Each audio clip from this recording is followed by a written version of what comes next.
राधे राधे दोस्तों, जय श्री कृष्णा। पूजा भक्ति चैनल में आप लोगों का स्वागत है। सत्यनारायण का व्रत प्रायः पूर्णमासी के दिन किया जाता है। इस दिन सत्यनारायण भगवान की कथा कराई जाती है।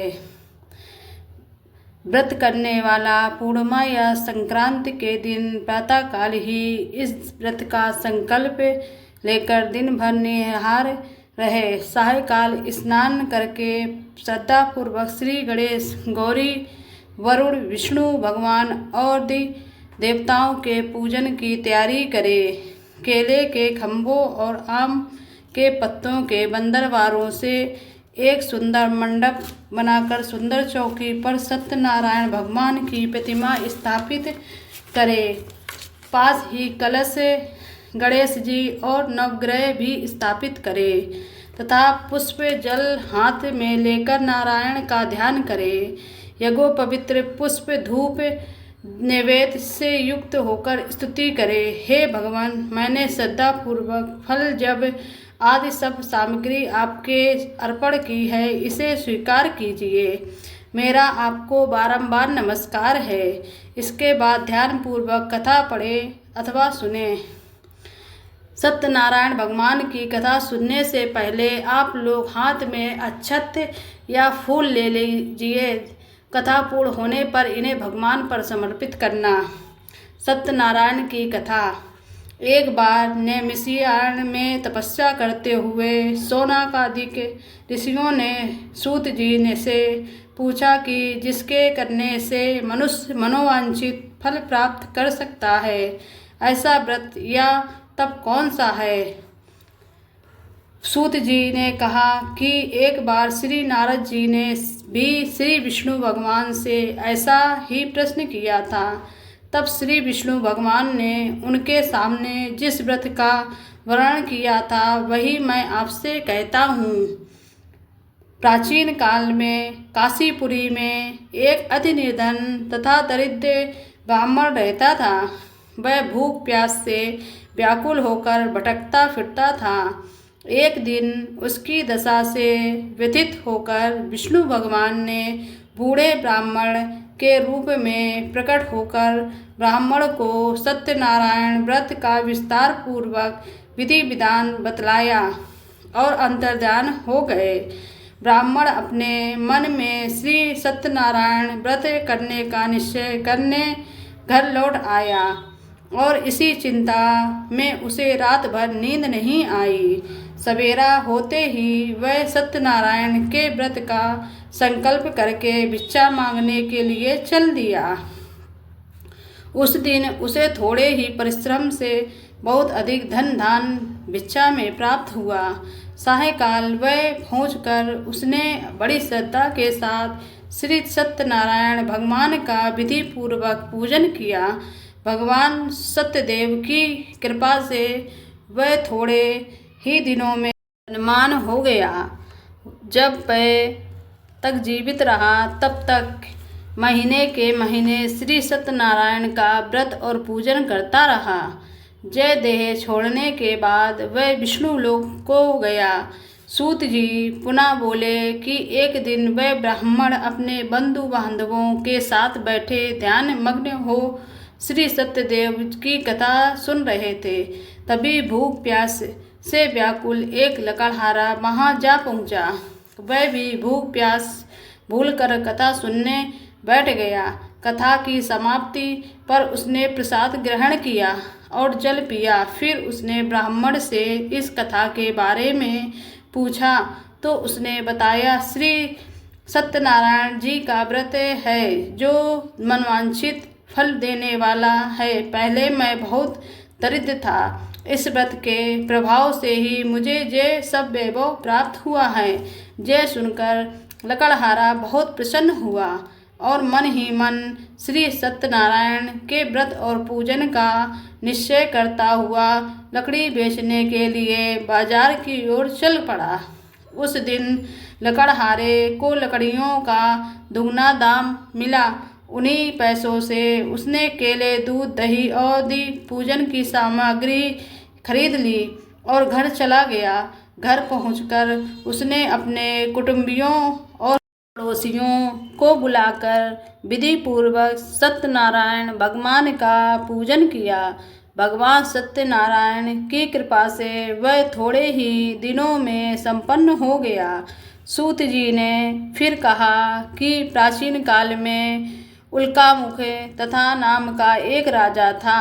वह और उसकी रानी दोनों बड़े धर्मनिष्ठ थे। एक समय राजा रानी भद्रशिला नदी के किनारे श्री सत्यनारायण की कथा सुन रहे थे कि एक बनिया भी वहां जा पहुंच गया।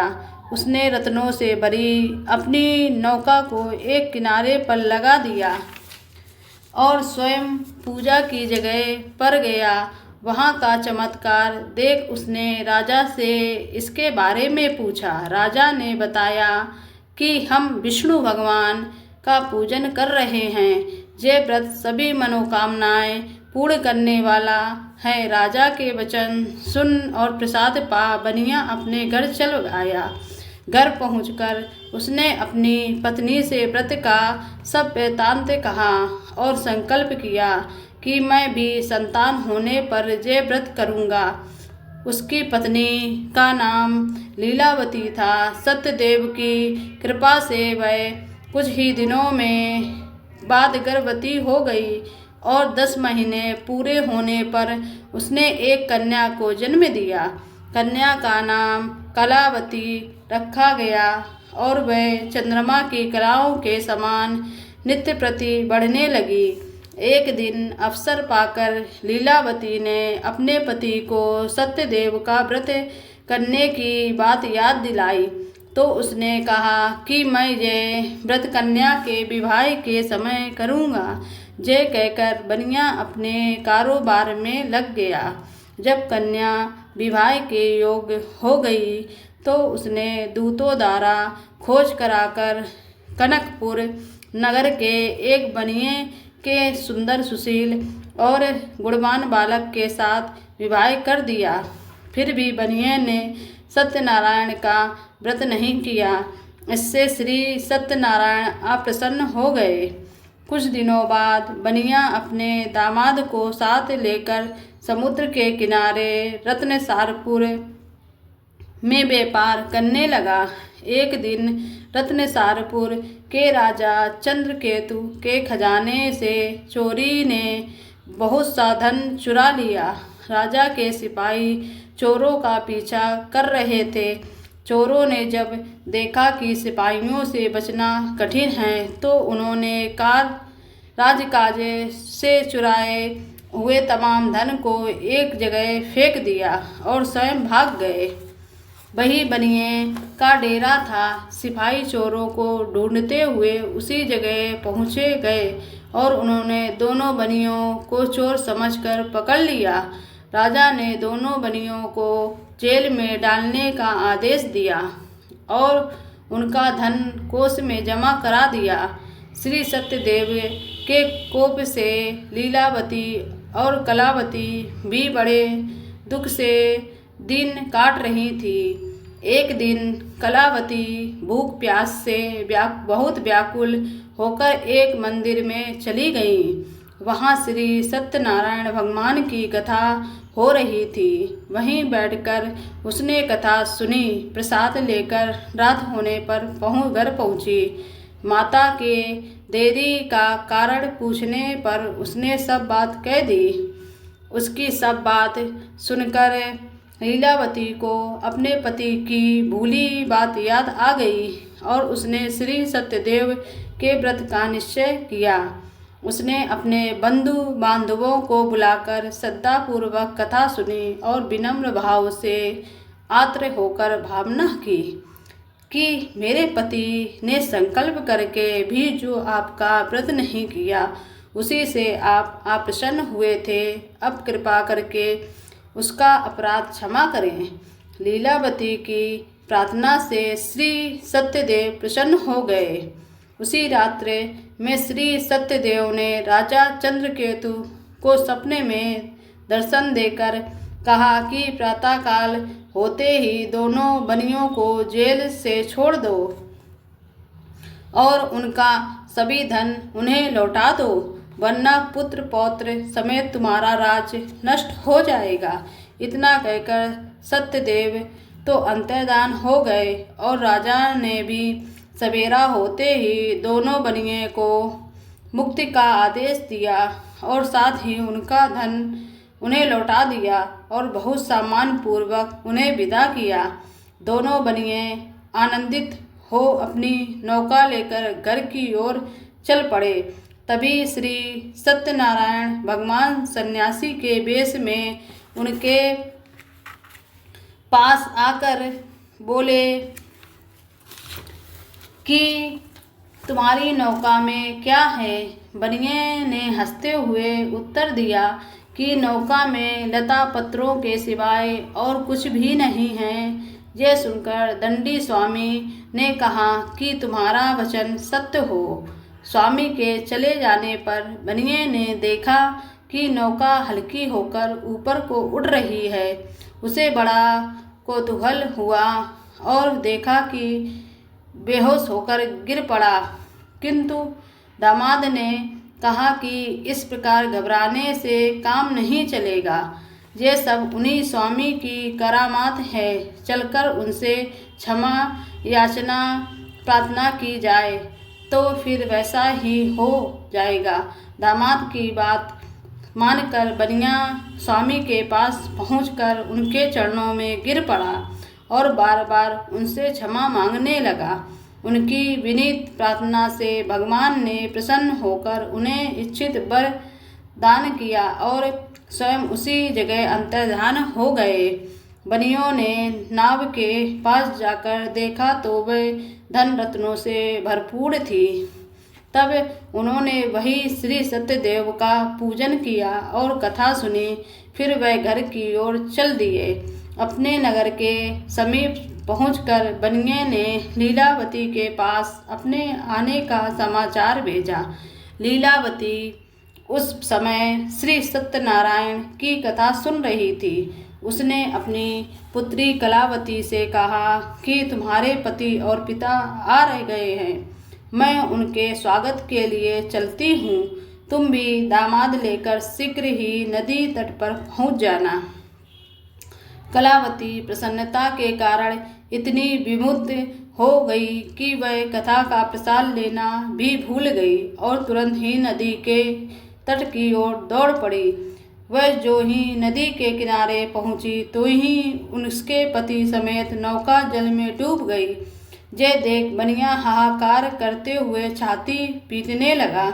लीलावती भी दामाद के शोक में विलाप करने लगी और कलावती अपने पति के खड़ाऊ लेकर सती होने का उद्यत हुई। तभी आकाशवाणी हुई कि हे बड़ी, तेरी कन्या सत्यनारायण का प्रसाद का निरादर करके पति से मिलने के लिए आतुर होकर दौड़ी आई है। यदि वह प्रसाद लेकर फिर आए तो उसका पति जी उठेगा। यह सुन कलावती घर की ओर दौड़ गई और श्री सत्यनारायण का प्रसाद लेकर नदी के किनारे आई तो क्या देखती है कि उसके पति समेत नौका जल पर तैर रही है। यह देख बनिया भी प्रसन्न हो गया और अपने घर पहुंच गया। वह जब तक जीवित रहा तब तक श्री सत्यदेव का व्रत करता तथा श्रद्धापूर्वक कथा सुनता रहा। इस तरह आप लोगों को सत्यनारायण व्रत की कथा सुननी चाहिए और सत्यनारायण की कथा सुनने से पहले जो आपने चावल अक्षत लिए हैं वो भगवान पर कथा पूर्ण होने के बाद समर्पित कर देना। श्री सत्यनारायण जी की आरती। जय श्री लक्ष्मी रमेणा, श्री लक्ष्मी रमेणा, सत्यनारायण स्वामी, सत्यनारायण स्वामी, जने पातक हरिणा। जय शिव लक्ष्मी रमेणा, रतन जड़ित सिंहासन, रतन जड़ित सिंहासन, अद्भुत छवि राजे, स्वामी अद्भुत छवि राजे। नारद करते निरंतर घंटा धविनी बाजे। जय श्री लक्ष्मी रमणा। प्रकटे भये कलि कारण, दीजे को दरस दियो, स्वामी दीजे को दरस दियो। बूढ़ा ब्राह्मण बन करे कंचन महल कियो, स्वामी कंचन महल कियो। जय श्री लक्ष्मी रमणा। दुर्बल भील कराल जिन पर कृपा करी, प्रभु जिन पर कृपा करी। चंद चूड़े एक राजा, जिनकी विपत्ति हरी, स्वामी जिनकी विपत्ति हरी। जय श्री लक्ष्मी रमणा। बेसे मनोरथ पायो, श्रद्धा तज दीनी, स्वामी श्रद्धा तज दीनी। जो सो फल भोगो, प्रभु जी फिर स्तुति कीनी। जय श्री लक्ष्मी रमणा। भाव भक्ति के कारण, भाव भक्ति के कारण, छिन छिन रूप धरियो, सदा धारण कीनी, जन को काज सरयो। जय श्री लक्ष्मी रमणा, श्री लक्ष्मी रमणा। जय श्री लक्ष्मी रमणा। बोलो सत्य भगवान की जय, बोलो सत्यनारायण भगवान की जय, विष्णु भगवान की जय। अब मेरी वीडियो को लाइक और सब्सक्राइब कर देना, कमेंट बॉक्स में कमेंट कर देना। राधे राधे, जय श्री कृष्णा, श्री शिवाय नमस्तुभ्यम। पूजा भक्ति चैनल को सब्सक्राइब करें, लाइक करें।